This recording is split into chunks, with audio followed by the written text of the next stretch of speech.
pag kung wala ka nito, hindi ka sexy. Kung wala kang bilbil, bitain. Ay, yun ang gusto ko.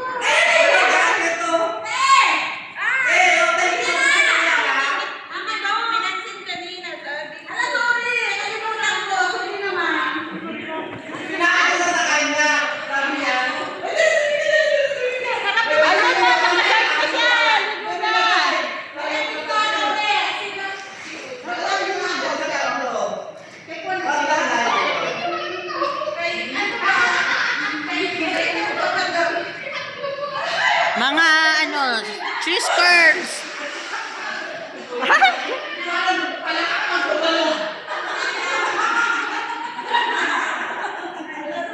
Sabi nila, sexy daw ako, sexy.